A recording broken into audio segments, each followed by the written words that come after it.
Bonjour à tous, on est lundi 20 juillet 2026 et notre cher ami Larry Johnson est avec nous. Bienvenue à nouveau, Larry. Bonjour, ravi d'être de retour. Passing beaucoup de gens demandent ce qu'il en est de votre cigare. Quoi? Alec Bradley Superstition. D'accord. Alec is spelled A-L-E-C. Alec, ça s'écrit A-L-E-C. Bradley, B-R-A-D-L-E-Y. Superstition, c'est le ciel au Honduras. It's made in Honduras. Tu pourrais en recevoir de Cuba. Well, I've had Cuban cigars too. Those are good cigars. J'ai déjà fumé des cigares cubains aussi. Ce sont de très bons cigares. Mais ce qui s'est passé au fil du temps, dans les années 60, Cuba dominait complètement le monde du cigare. Puis, après la Révolution, beaucoup de fabricants ont quitté le pays et se sont installés en République dominicaine. Ensuite, ils ont développé des plantations de tabac au Nicaragua et au Honduras. Aujourd'hui, le Nicaragua et le Honduras ont une très bonne industrie du cigare. Et avec la République dominicaine et Cuba, ça fait un peu les quatre grands. Dominican Republic and Cuba. Those are like the big four.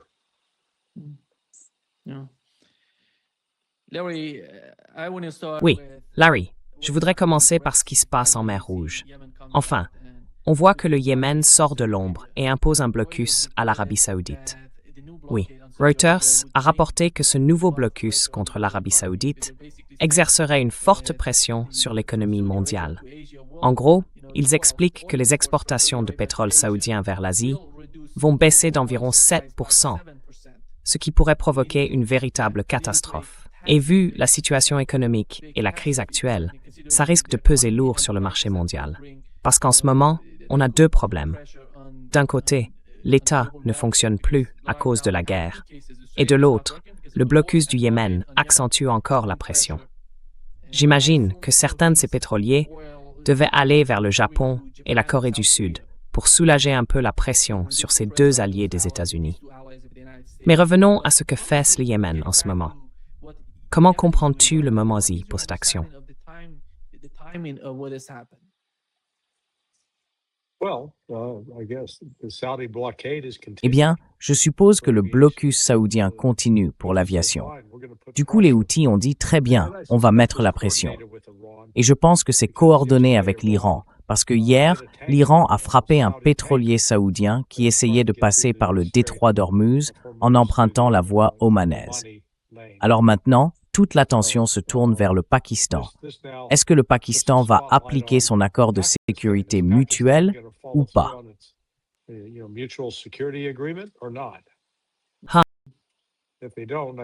S'ils ne le font pas, je pense que ce sera un signe de plus que les Pakistanais n'ont vraiment pas envie de se retrouver au milieu d'une guerre entre l'Iran, l'Arabie saoudite et les Houthis.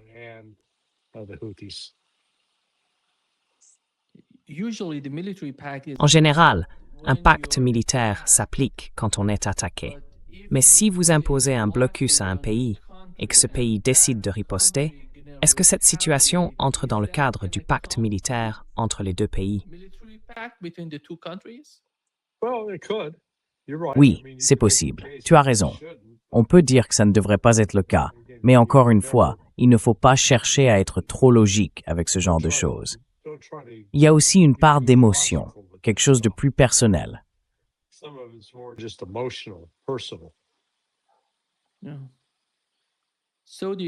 L'Arabie saoudite, comment voyez-vous sa réaction? Comment vont-ils répondre?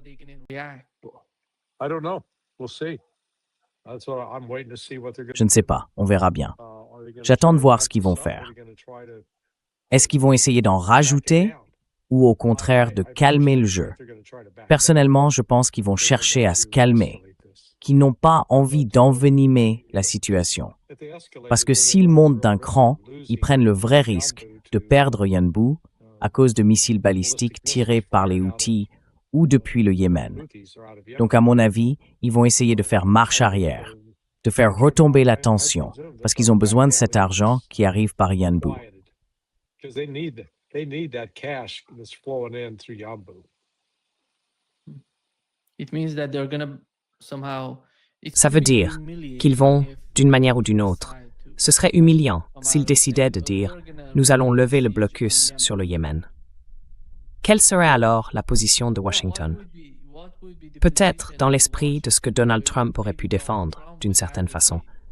Quelle serait la logique à Washington pour agir sur ce dossier, sur le problème auquel ils font face, auquel l'Arabie saoudite fait face? Quelle serait la position de Washington?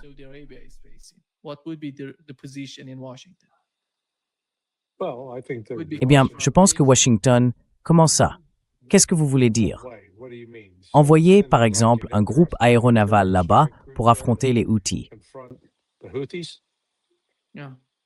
Oui, parce que tu as dit de ne pas suivre la logique. Mais si tu ne suis pas la logique, celle de Donald Trump, c'est de riposter. Ce n'est pas juste. Oui, ils ont déjà... Souvenez-vous, les États-Unis ont déjà essayé ça et ils ont échoué. Ils ont tenté le coup. Je crois que ça a commencé vers la mi-mars, ça a duré environ 7 semaines et ça s'est terminé en mai. Ensuite, les États-Unis ont déclaré la victoire et sont partis. Ils se sont tirés de là, tout simplement parce qu'ils n'arrivaient pas à vaincre les Houthis. Donc non, je ne vois pas les États-Unis essayer de s'y réengager militairement pour le moment. Ils sont déjà à bout de ressources.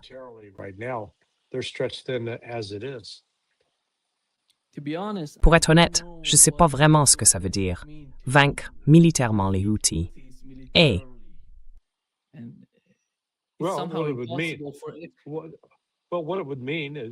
Eh bien, cela voudrait dire qu'on élimine leur capacité à tirer des missiles ou à lancer des attaques contre les navires qui passent par Bab el-Mandeb. Ils ont déjà essayé de le faire par le passé et ça a échoué. Mais c'est bien ça, concrètement, qu'on cherche à empêcher.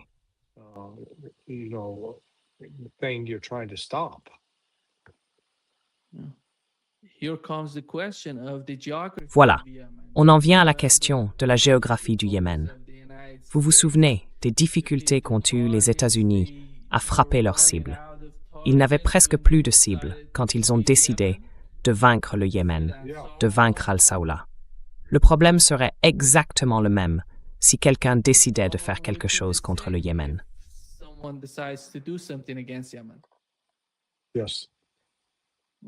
Oui. Je veux dire, le Yémen a déjà prouvé qu'il pouvait résister à des attaques menées à la fois par des porte-avions américains et par l'armée de l'air israélienne. Donc vous voyez, ils n'ont pas peur. Ils ne sont absolument pas intimidés par tout ça.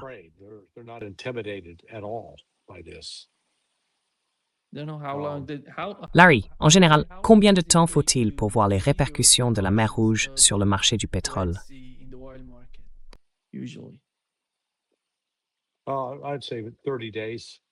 Je dirais 30 jours.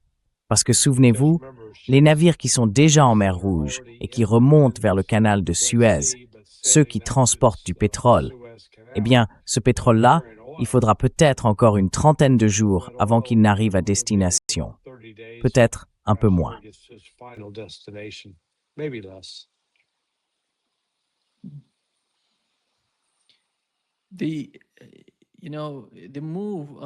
Enfin, le mouvement du côté du Yémen.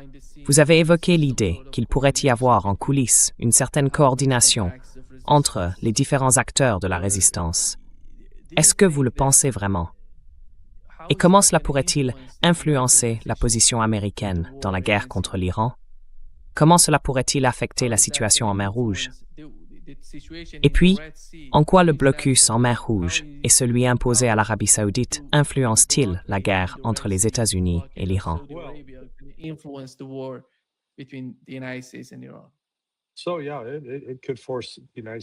Oui, ça pourrait obliger les États-Unis à étendre encore davantage leurs moyens au-delà de ce qu'ils font déjà.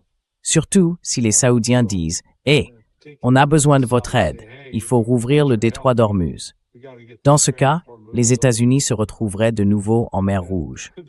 Ça voudrait dire qu'un autre groupe aéronaval devrait être déployé. Mais j'ai dit que, s'ils ont besoin que ce détroit soit rouvert, ils n'auront pas un nouveau groupe aéronaval dans la semaine ou les 2 semaines à venir.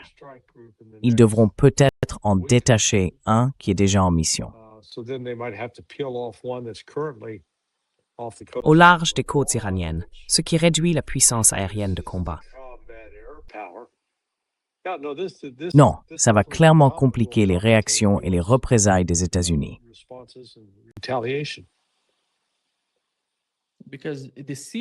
Parce que le blocus, si je ne me trompe pas, est imposé par les Américains, les Saoudiens et les Émirats arabes unis, tous ensemble.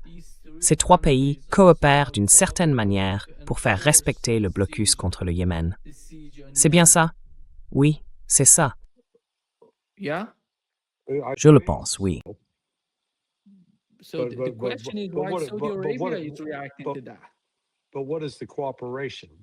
Mais c'est quoi exactement cette coopération?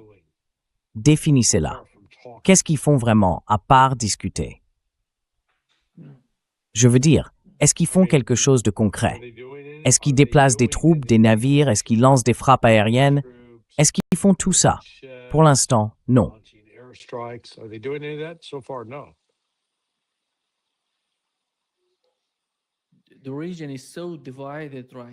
La région est tellement divisée en ce moment qu'on ne voit aucun commentaire des Émirats arabes unis, par exemple, alors qu'ils étaient partenaires de l'Arabie saoudite dans le blocus au Yémen.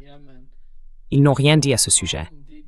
Aucun commentaire de leur part, et aucun non plus pour l'instant, de la part des États-Unis. Je suppose qu'il y a des échanges téléphoniques entre les États-Unis et l'Arabie saoudite.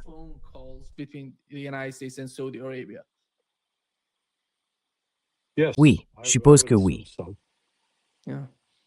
Et la guerre, cette nouvelle phase du conflit, a commencé à 16 heures, heure de la côte Est, Larry. Ils attaquent la partie sud de l'Iran. Allez-y. Izidgar Boitan with étant d'attaquer le Koweït et Bahreïn. It's irrévocable. Il s'en prendra aussi à la Jordanie. Il n'y a pas tout autre care impliqué dans ce Golfe.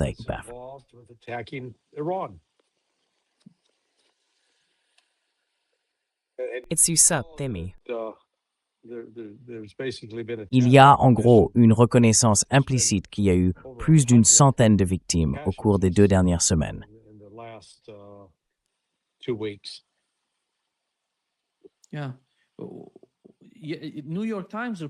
Oui, le New York Times l'a rapporté. Ils ont dit qu'il y avait environ 100 victimes. CBS News l'a confirmé aussi. Et ces chiffres continuent d'augmenter. Ils deviennent de plus en plus élevés. Est-ce que vous voyez les répercussions aux États-Unis? Vous avez vu les 2 photos, ces 2 soldats qui ont été tués? Je les ai vus aujourd'hui. Ils étaient si jeunes.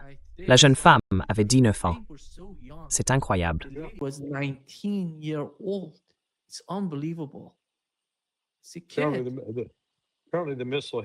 C'est un enfant. Apparemment, le missile a frappé le complexe résidentiel, là, sur la base. Mais vous savez, ce n'est pas seulement CBS qui a rapporté ça. C'est aussi le porte-parole du Pentagone qui a déclaré qu'environ 100 militaires avaient été blessés, en gros depuis le 7 juillet. Donc ce n'est pas juste CBS. C'est, vous voyez, le propre département de Pete Hegseth qui le confirme.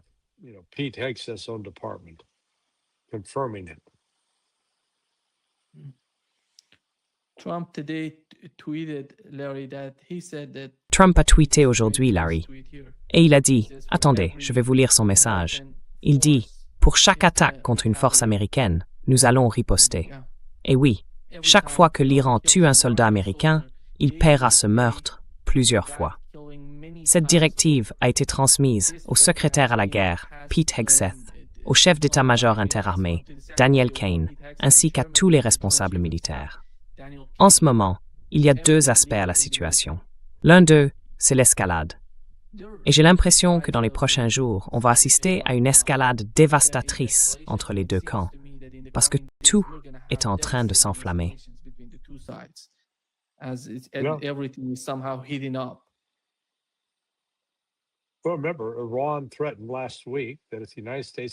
Souvenez-vous, l'Iran a menacé la semaine dernière que si les États-Unis continuaient leurs attaques, ils fermeraient le détroit de Bab el-Mandeb, qu'ils réexamineraient leur doctrine de sécurité nucléaire et qu'ils se retireraient du TNP. Très bien, On peut déjà cocher une de ces cases. Ils ont maintenant fermé le détroit de Bab el-Mandeb. Voyons maintenant ce qu'ils vont faire sur le plan nucléaire. Est-ce qu'ils vont vraiment revoir leur doctrine nucléaire, puis se retirer du TNP? On va voir. Est-ce que ça va se produire cette semaine?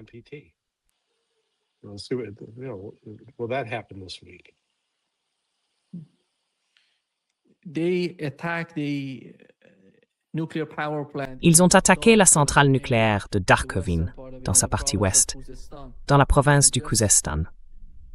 Et il y a à peine 20 ou 30 minutes, on a signalé que les systèmes de défense aérienne près de la centrale nucléaire de Bushehr avaient été activés. Il semble qu'il y ait plusieurs attaques. Ils essaient de frapper certaines cibles dans la centrale nucléaire. Le problème pour l'Iran, c'est qu'il n'y a pas de centrale nucléaire dans ces pays du CCG. Je ne sais pas quelle serait la riposte iranienne. Il n'y en a qu'un seul. Il est aux Émirats arabes unis.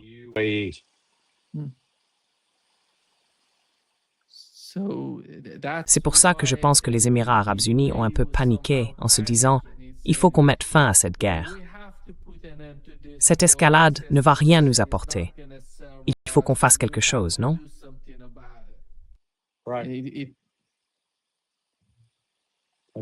Je pense que c'est une bonne supposition. Oui, parce qu'ils sont très vulnérables.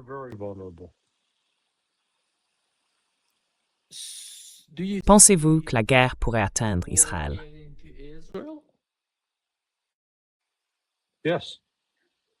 Oui.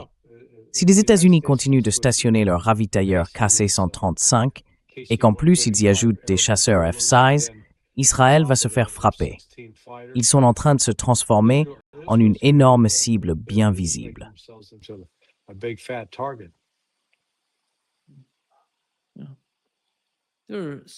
Beaucoup de gens observent cette guerre depuis le début, et tant d'innocents ont déjà été tués.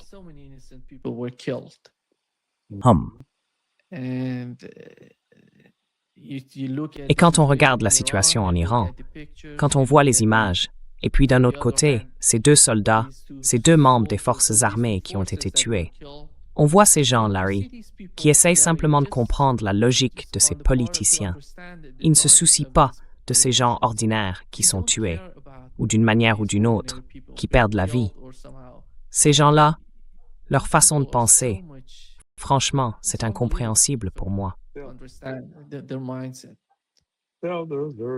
Ils sont un peu insensibles. Ils ne s'intéressent pas vraiment à ces gens-là, et je pense que les gens le sentent.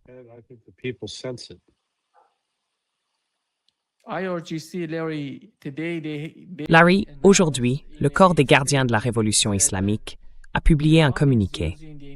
Ils affirment que l'Iran utilise les renseignements et les informations qu'il reçoit du peuple jordanien et que les forces armées jordaniennes transmettent des renseignements aux Iraniens pour frapper des cibles en Jordanie. Si c'est vrai, ça pourrait poser un énorme problème pour les États-Unis s'ils veulent continuer à rester en Jordanie.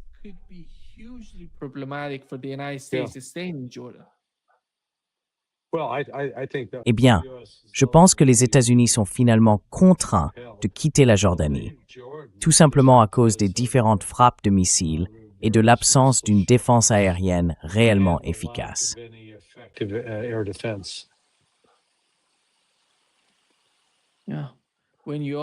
Oui, quand on est dans un pays dont les dirigeants sont d'accord avec vous, mais où la population n'accepte pas forcément votre présence, c'est comme ça que ça se passe. Dans ce cas, il faut partir en Israël. D'accord, très bien. Oui, et le porte-avions en deux parties. Comment voyez-vous la suite, alors que la situation devient un peu critique en Jordanie? Quelle serait la prochaine étape? Ce seront les porte-avions. Ils utilisent les porte-avions. Ils se rapprochent peut-être des frontières iraniennes. Et ils font décoller tous ces avions de chasse depuis les porte-avions, avec les avions ravitailleurs. Qu'en est-il de cela? Parce que ce sont deux éléments essentiels des attaques.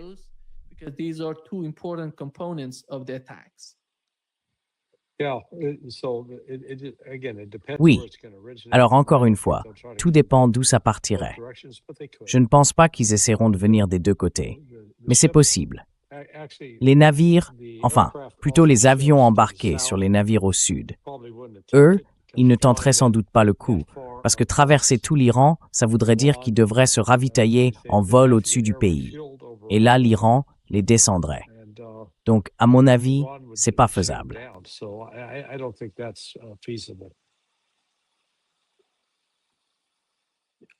Est-ce qu'ils envisagent d'entrer dans l'espace aérien iranien? J'en doute.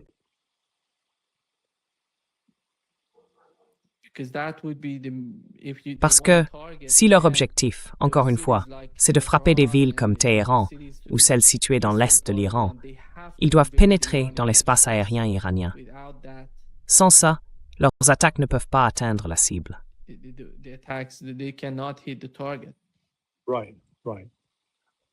Oui, oui. Non, je pense que si on regarde quand ils décollent d'un porte-avions, disons à environ 300 km au large de Chabahar, eh bien, ils doivent se faire ravitailler juste là, à la frontière. Et quelle distance y a-t-il entre Chabahar et, disons, Téhéran?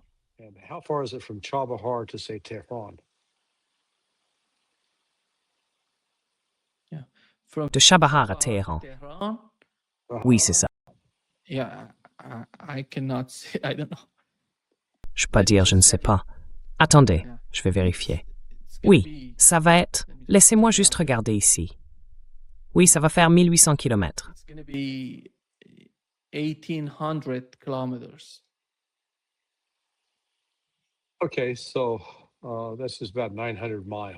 D'accord. Donc on parle d'environ 1400 km, c'est bien ça? Oui. Même les F-35 ne peuvent pas aller aussi loin.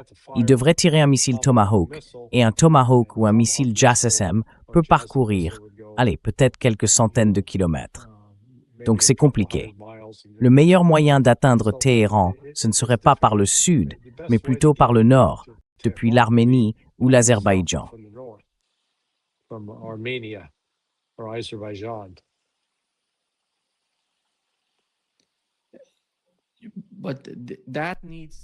Mais pour ça, il faut que ces deux pays coopèrent avec les États-Unis. Ils ne vont pas le faire tout seuls.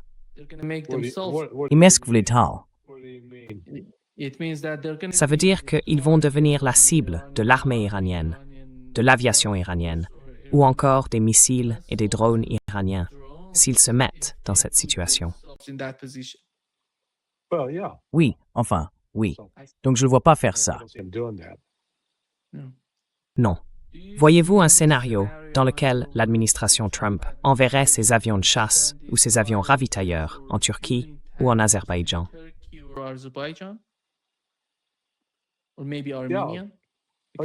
Ou peut-être l'Arménie. Je peux très bien imaginer qu'ils les envoient en Turquie, juste pour les protéger. Si jamais ils commencent à stationner des avions de combat qui mènent des frappes à l'intérieur de l'Iran, en Arménie ou en Azerbaïdjan, la Russie les frappera aussi.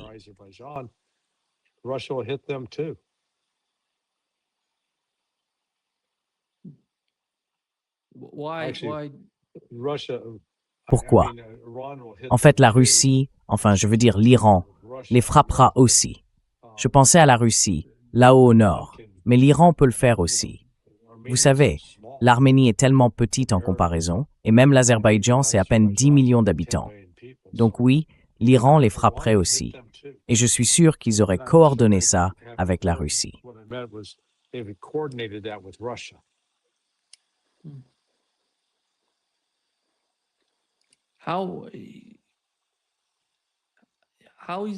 Comment se passe la communication entre la Russie et l'Iran quand il s'agit de l'Arménie et de l'Azerbaïdjan?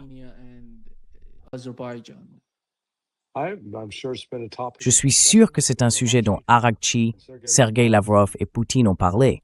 Je suis certain que ça a été discuté. Je ne pense pas qu'ils l'ignorent. L'Azerbaïdjan est d'une certaine manière très impliqué en Ukraine, et on connaît les tensions entre les deux. Mais l'Arménie, elle, n'est pas autant impliquée en Ukraine, même si elle coopère d'une certaine façon avec les États-Unis. C'est une situation compliquée pour la Russie.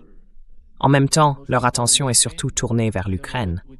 Et je ne sais pas vraiment comment ils réagiraient si les États-Unis utilisaient l'Arménie et l'Azerbaïdjan.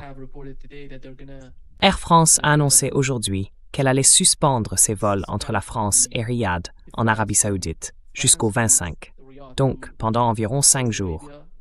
En revanche, pour Dubaï, la suspension des vols va durer jusqu'au 28 juillet. En gros, dans les 7 prochains jours, il semble que la situation risque de s'intensifier.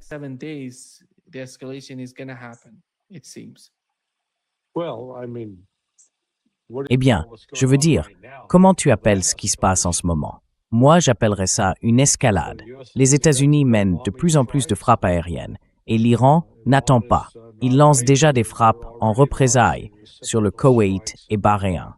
Je ne sais pas encore s'ils ont touché le Qatar.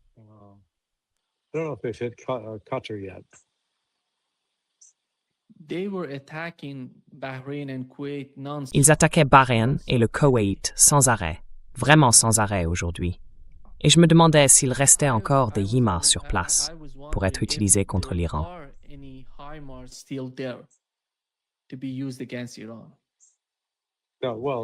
Eh bien, pas d'HIMARS, ni d'attaquement ni de PRISM ou de PRSM, et là que non.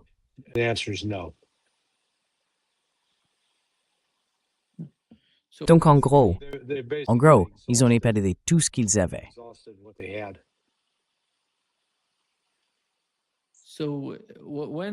Donc, quand le président du Parlement iranien a déclaré aujourd'hui que les États-Unis amenaient beaucoup d'armes dans la région, d'un autre côté, ils essayent en même temps d'envoyer des messages aux Iraniens. Et nous ne serons pas dupes de cette attitude, parce qu'ils ont déjà vécu ça par le passé.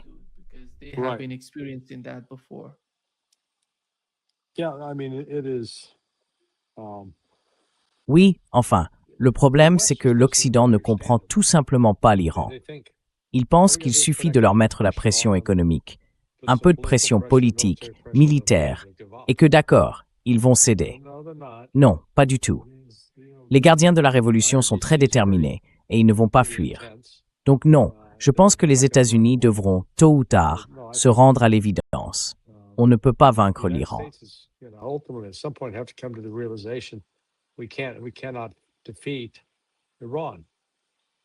Essayer de le faire coûterait beaucoup trop cher parce qu'il faudrait déployer des troupes au sol. Les États-Unis ne vont pas faire ça. S'ils le faisaient, j'imagine que ça durerait des mois. Et s'ils le faisaient, ces troupes seraient immédiatement prises pour cible.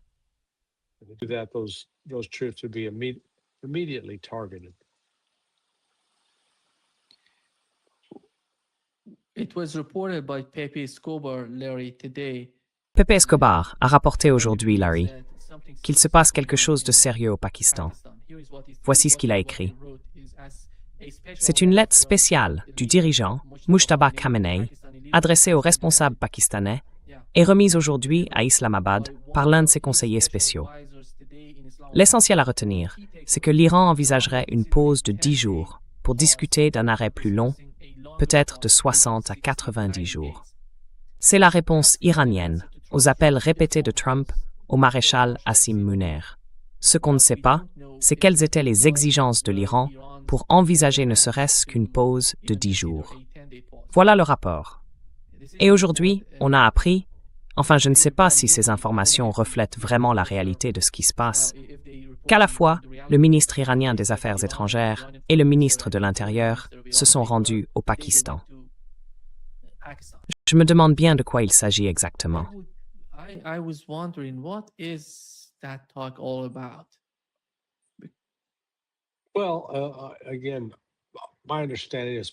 Eh bien, encore une fois, d'après ce que je comprends, le Pakistan essaie de remettre sur les rails le protocole d'accord en 14 points. L'idée, c'est sans doute de préciser quel type de concession ou de compromis l'Iran serait prêt à faire, pour que le Pakistan puisse ensuite les présenter clairement à Marco Rubio ou à Trump.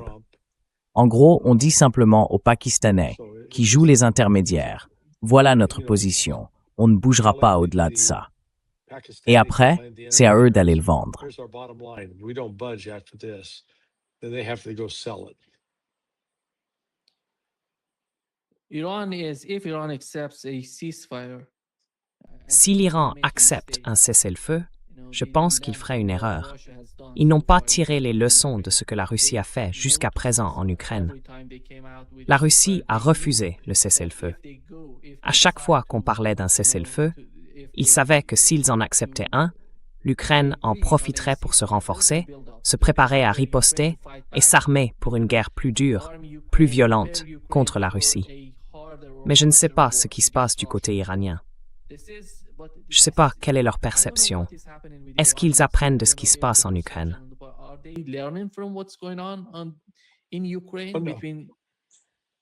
But I'm not sure they're learning what's going on with Ukraine. Je ne suis pas sûr qu'ils tirent vraiment des leçons de ce qui se passe en Ukraine. Tout ça ne fait que renforcer l'idée que les États-Unis ne sont pas dignes de confiance. Et c'est pour ça que je pense que ramener l'Iran dans le cadre du protocole d'accord va demander d'importantes concessions de la part de Trump, des concessions qu'il n'est pas prêt à faire. Donc on va se retrouver dans une impasse, mais pas vraiment une impasse, parce que je pense que l'Iran inflige beaucoup plus de pertes et de dégâts aux bases américaines que les États-Unis n'en infligent à l'Iran. The U.S. is inflicting on Iran. Corrige-moi si je me trompe, Larry. D'après ce que je comprends, les problèmes entre l'Iran et les États-Unis, ces problèmes stratégiques d'ailleurs, ne peuvent pas être réglés par la négociation. Ils devront se trancher sur le champ de bataille.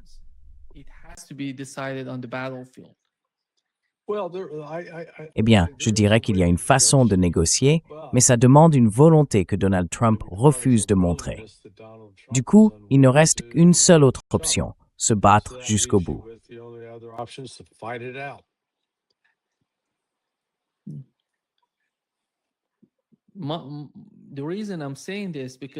La raison pour laquelle je dis ça, c'est à cause du Yémen. Dans le cas du Yémen, pendant 12 ans, ils ont exercé énormément de pression sur le pays, et finalement, le Yémen a réagi en disant « Non, cette fois, on va imposer un blocus à l'Arabie saoudite en réponse à ça. » Il faut bien faire quelque chose de concret pour réagir à ce qui se passe, non? Oui, exactement.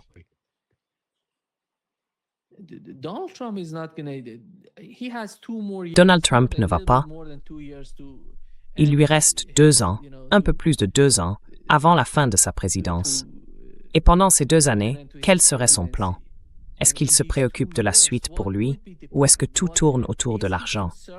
Je veux dire, on sait que ces gens gagnent beaucoup d'argent. Ses fils fabriquent des armes. Je ne sais pas si toutes ces armes partent en Ukraine ou en Asie de l'Ouest, mais ils en produisent et les vendent au Pentagone.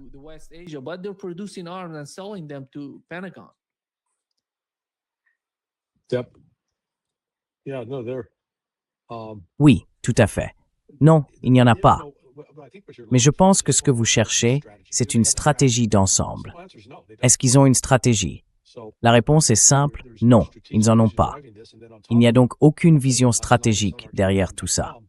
Et en plus, comme je l'ai écrit hier soir sur sonar21.com, ils font face à des pénuries de missiles dans à peu près toutes les catégories, 8 au total, y compris la défense aérienne, les Patriot PAC-3 et les missiles THAAD.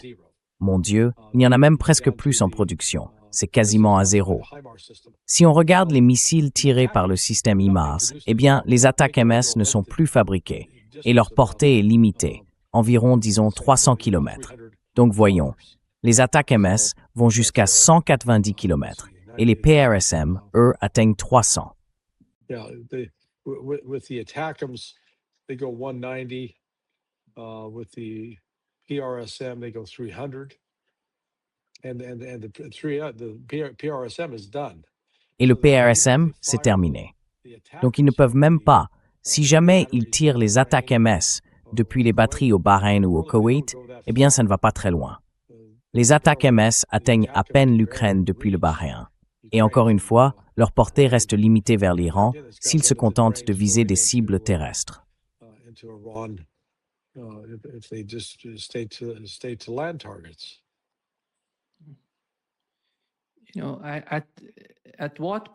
À partir de quel moment, Larry, l'épuisement des missiles cesse-t-il d'être un simple problème logistique pour devenir une véritable crise stratégique pour les États-Unis? Well, it's already, I would argue it's already at a strategic Eh bien, crisis. je dirais que nous sommes déjà dans une crise stratégique. Pas besoin d'attendre. Elle est là. Comme je l'ai montré hier soir avec mes graphiques, on peut voir que sur les 8 types de missiles dont j'ai parlé, 8 au total, il y en a 2 pour la défense aérienne, 2 pour la suppression des défenses aériennes ennemies, et les 4 autres sont offensifs, comme le PRSM, le Tomahawk, le JASSM, j'oublie le dernier. Mais les États-Unis n'ont pas l'ensemble complet, et tous ces systèmes utilisent des terres rares chinoises que la Chine a coupées. Donc les États-Unis n'ont pas vraiment de bonnes options militaires. Et c'est à mon avis le point essentiel. That I think is the key point.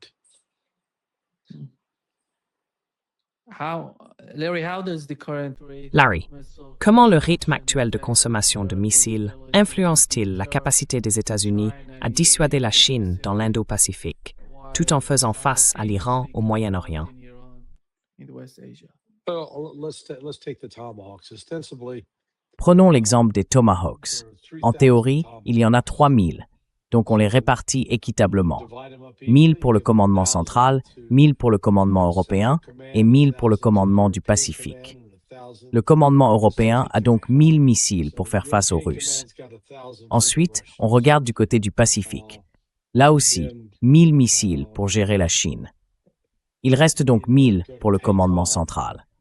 Mais souvenez-vous, pendant les 4 premières semaines de la guerre, ils en ont tiré plus de 850. Ils les ont consommés à une vitesse incroyable. Alors je suis sûr que le commandement central dit maintenant au Pacifique et à l'Europe « Hey, envoyez-nous vos missiles ». Et les autres répondent « Pas question, on ne vous en enverra pas. Oubliez ça ». We're not going to send you any missiles. Forget about that.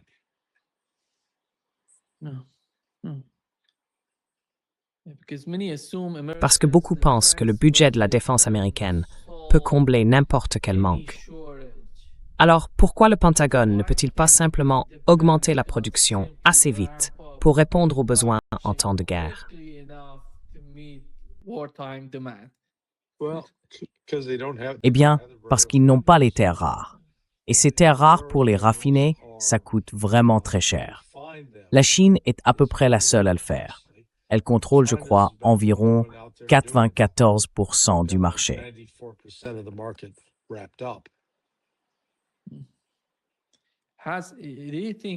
Penses-tu, Larry, que l'Iran a délibérément conçu sa stratégie pour pousser les États-Unis à tirer un grand nombre d'intercepteurs et de missiles de précision très coûteux contre des drones et des missiles beaucoup moins chers? Well, the fact of the matter is, all of the Eh bien, le fait est que tout l'arsenal américain est à la fois très coûteux, en quantité limitée, et difficile à remplacer. Et apparemment, comme l'a fait l'Iran, ils ont envoyé, disons, des leurres ou des munitions à faible puissance, juste pour forcer les États-Unis à tirer leurs missiles PAC-3. Ensuite, il y a le système qu'on appelle le CRAM. C'est en gros une mitrailleuse à très haute vitesse qui envoie un flux continu de balles. On pensait que ces systèmes seraient efficaces contre les drones et ce genre de menaces. Ils ne l'ont pas été. Donc, les États-Unis se retrouvent face à un vrai problème stratégique. Ils dépendent de missiles de précision. Et ces missiles de précision dépendent de terres rares fournies par la Chine. Or, la Chine ne fournit plus ces terres rares. Ce qui veut dire que les systèmes de guidage de ces armes, même si tout le reste est prêt, n'existent tout simplement pas. Bref, c'est un vrai défi sur le plan militaire pour les États-Unis de savoir comment réagir.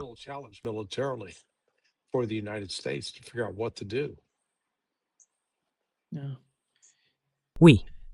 Quelles leçons en tirent-ils? Quelles leçons la Russie et la Chine retiennent-elles en voyant les États-Unis utiliser autant de munitions de pointe dans cette guerre, dans le conflit avec l'Iran? Well, this is called a war of attrition, right? Eh bien, c'est ce qu'on appelle une guerre d'usure, non? Les Chinois s'installent tranquillement avec les Russes. Ils ricanent. Regardez, les États-Unis ont gaspillé tous leurs missiles pour une technologie de seconde zone, du XXe siècle, pas du XXIe. On verra si les drones intelligents et les robots commencent à se croiser dans le ciel. C'est ce que George Orwell avait prédit, cette capacité à espionner et à pénétrer les communications. Les États-Unis n'ont tout simplement pas de bonnes options militaires.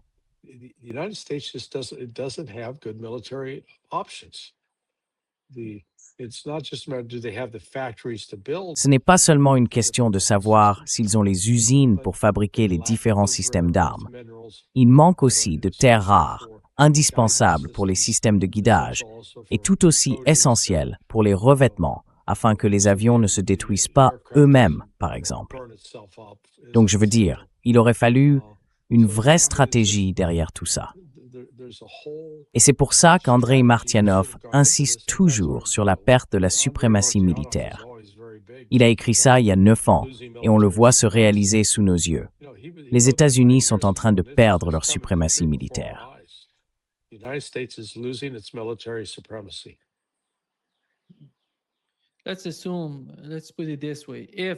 Disons les choses comme ça.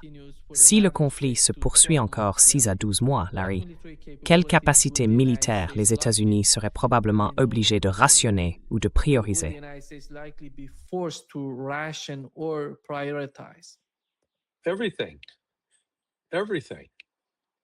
Tout, absolument tout. Vous savez, les JASSM, les Tomahawk, les PRSM sont à sec. Ils vont peut-être en fabriquer quelques-uns ici ou là. Donc vous voyez, tout ça serait directement sous contrôle. Et du coup, les États-Unis sont dans une situation stratégique très compliquée en ce moment. Ce n'est pas juste une question de dire « il faut se retrousser les manches, construire une usine et produire ». Ça ne suffira pas. Et je ne pense pas qu'ils aient les moyens. Je crois que Trump peut maintenir cette opération militaire actuelle encore, 2 semaines tout au plus.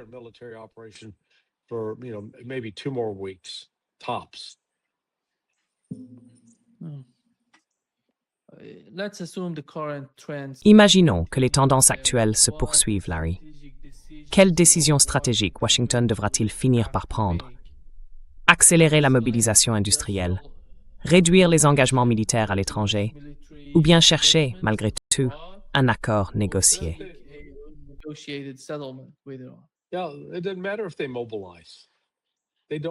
Oui, peu importe s'ils se mobilisent. Ils n'ont pas les terres rares. Elles sont en Chine.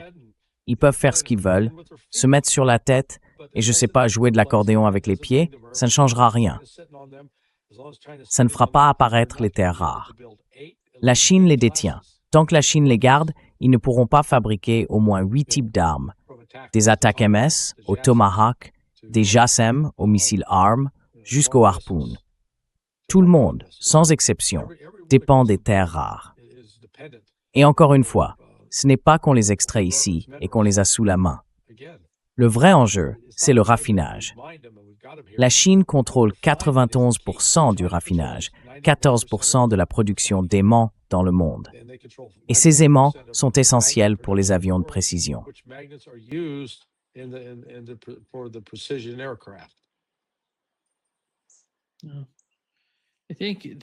Waouh! Je pense que la guerre contre l'Iran soulève énormément de questions importantes. Et l'une d'elles, c'est de savoir si le Pentagone a conçu sa structure militaire pour des guerres courtes et très intenses, plutôt que pour des conflits prolongés contre des adversaires de niveau comparable.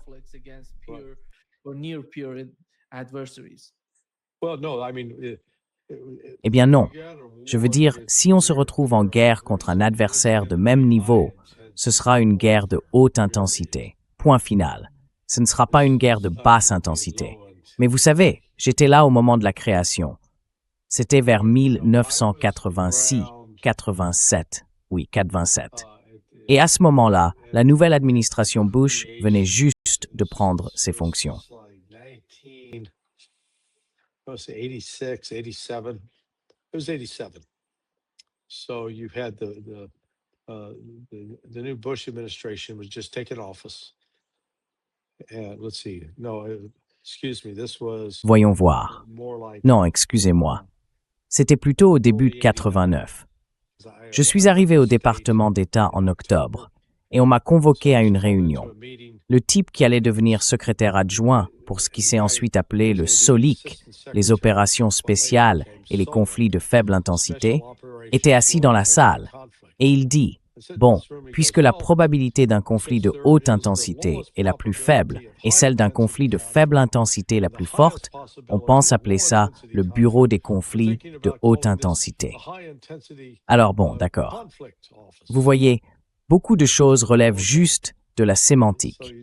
Mais derrière ces mots, il y a des réalités très concrètes de chaînes d'approvisionnement qui limitent ce que les États-Unis peuvent produire.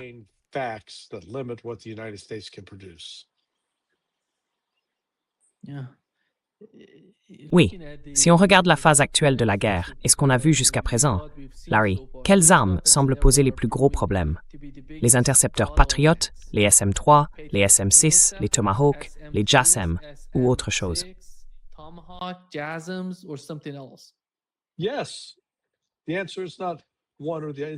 Oui, la réponse, ce n'est pas l'un ou l'autre. C'est oui, sur toute la ligne. Ce sont tous des points de blocage. Il n'y a pas un seul missile de précision dans leur arsenal dont ils aient un stock illimité, ni un seul qu'ils puissent remplacer au fur et à mesure qu'ils l'utilisent. Il faudra peut-être 4 ans avant qu'ils puissent reconstituer ce qu'ils ont déjà tiré. Et d'ici là, la guerre avec l'Iran sera terminée.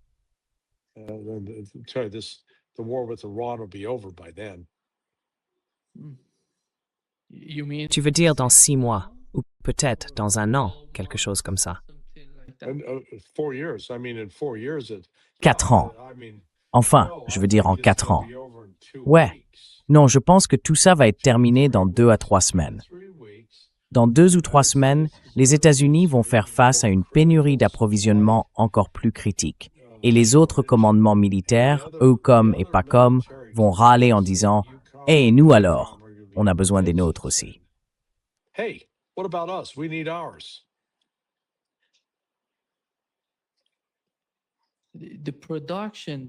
La production d'armes. Je parle des quantités, pas de la qualité. Les quantités d'intercepteurs, de missiles, tout ça mis ensemble, ça n'a rien à voir avec le nombre de bases américaines, vous savez. Qu'est-ce que vous voulez dire par là? Parce que si vous avez une base, il faut forcément avoir une certaine compréhension de ces munitions, de tout ça, de ce genre d'armes qui vont vers cette base pour mener une opération. Vous parlez de missiles de défense aérienne défensifs. Défensif et SIF. Tu ne m'écoutes pas. Ils sont partis. Ils en ont plus. Oui, je sais ça. Mais ce n'est pas ma question. Ma question, c'est que vous avez environ 800 bases à l'étranger et vous n'en soutenez même pas 2.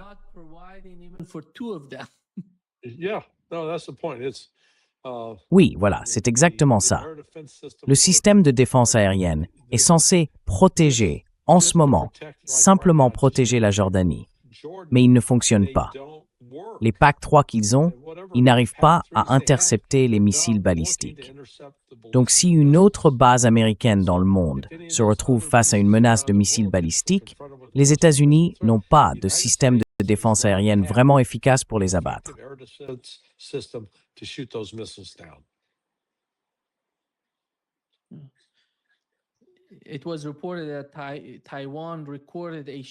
On a rapporté qu'en juin, Taïwan avait constaté une forte hausse de l'activité des gardes-côtes et des navires de recherche chinois autour de l'île. La question, Larry, pour les États-Unis aujourd'hui, c'est de savoir si le pays pourrait maintenir son niveau actuel de capacité opérationnelle si une autre crise éclatait en même temps dans le détroit de Taïwan.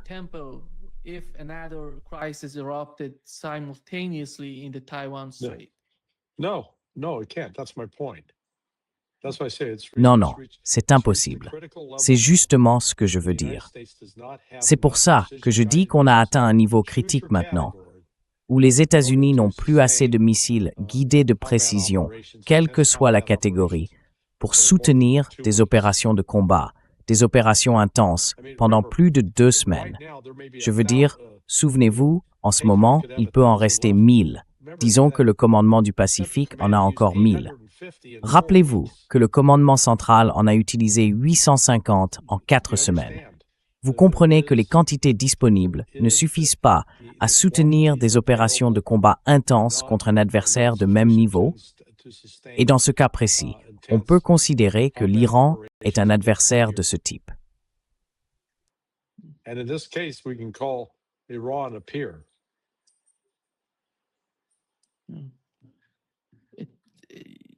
I think at this stage we can say that the United States. Je pense qu'à ce stade, on peut dire que les États-Unis, vous savez, le problème avec la production de ces différents missiles armés ou intercepteurs, c'est essentiellement le monopole de 4 ou 5 fabricants d'armes américains.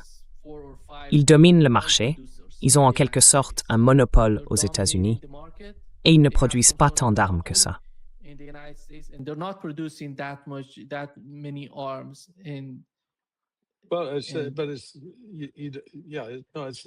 Mais ce n'est pas vraiment ça. C'est un peu comme avec le Tomahawk, ou plutôt avec le missile PAC-3 pour la défense aérienne.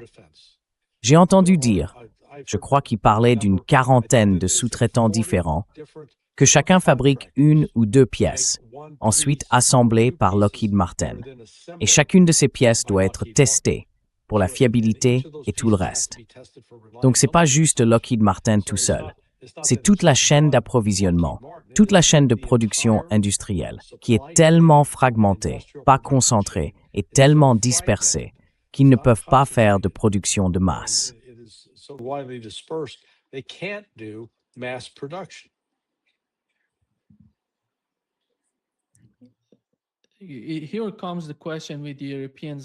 Voilà la question qui se pose avec les Européens et les autres alliés des États-Unis. Je parle du Japon, peut-être de la Corée du Sud, tous ces alliés qui ont certaines capacités pour produire des armes, des missiles ou des intercepteurs. Si on regarde la situation actuelle, à quel point les États-Unis dépendent-ils de la production de missiles de leurs alliés? Ou bien, est-ce que les partenaires de l'OTAN peuvent vraiment? Non, non, non.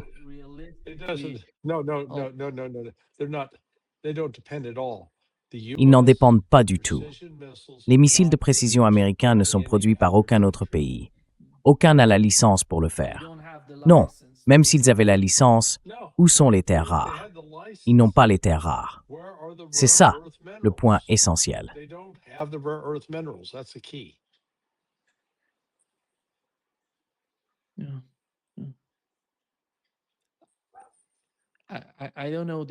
Je ne connais pas les capacités du Japon ou de la Corée du Sud, parce que ce sont deux... Enfin, le Japon ne reçoit pas de terres rares. Voilà. C'est exactement ce que je veux dire. Le problème, ce n'est pas seulement qu'on n'a pas assez d'usines pour le fabriquer. Les ingrédients même dont on a besoin pour le produire ne sont pas disponibles en quantité suffisante pour une production de masse. Je ne pense pas que qui que ce soit ait imaginé que ce serait aussi grave, mais c'est le cas.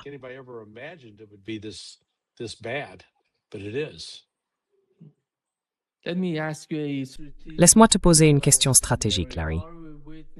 Est-ce qu'on est en train d'assister à la fin de l'idée, née après la guerre froide, selon laquelle les États-Unis peuvent mener plusieurs guerres régionales en même temps?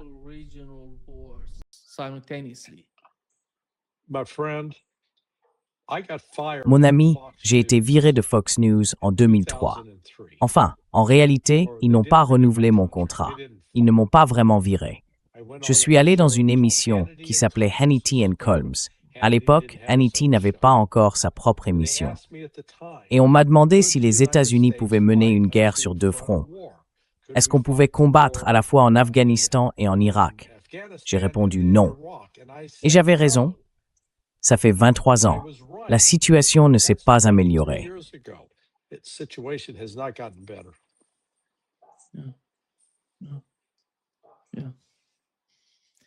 Alors, c'est pas une bonne nouvelle, ça?